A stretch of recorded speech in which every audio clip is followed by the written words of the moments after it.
Good day po sa ating lahat.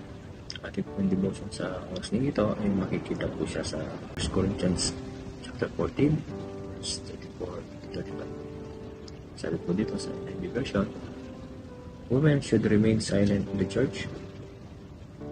They are not allowed to speak but must in submission. As the law says, if they want to inquire about something, they should ask their own husband at home.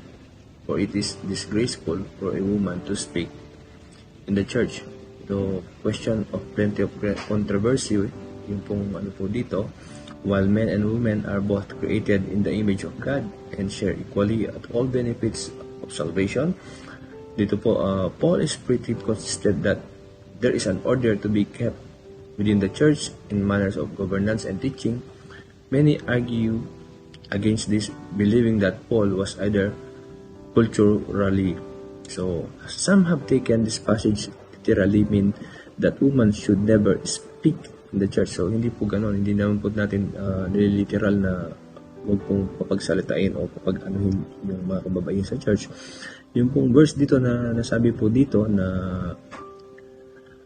however, it would seem that Paul is going even beyond. This would appear that he is telling women to be silent in the church. So magkaroon po ng confusion po dito kasi ang sabi po sa Book of Acts 18, sabi po doon na in those days I will pour out spirit my servants, men and women will they prophesy. So dito po pinag-uusapan po dito niya ng tungkol sa mga babae na sila po ay nagpropropesiya, nagdarasal sa simbahan, kaya hindi ito maaaring tumutukoy sa ganap na pagbabawal sa mga kababaihan kahit na sila ay magsalita sa simbahan.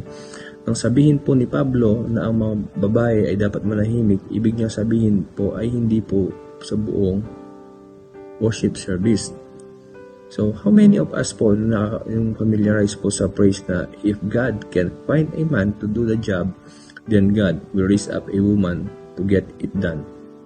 God does indeed raise up a woman to get jobs done, but perhaps God had in mind a woman in the first place. Yung pong context dito, the context we find in this, that Paul is dealing with order in worship service. For some reason, the woman speaking in church must be causing disorder. Keep in mind that this was the first time that women were allowed full access to a worship service. That may have not understood a lot that was going on and was interrupting the speaker to ask the question. Hindi po inahayaan po dito na yung magtanong-tanong pa sa loob po ng worship service. The point here is making no matter who you are, you can just speak in any way you want to it in the body of Christ. And the idea is that so much that women are to be submissive to men. The idea is that the men and women are to be submission to each other in the church meets. So God bless po. Thank you so much.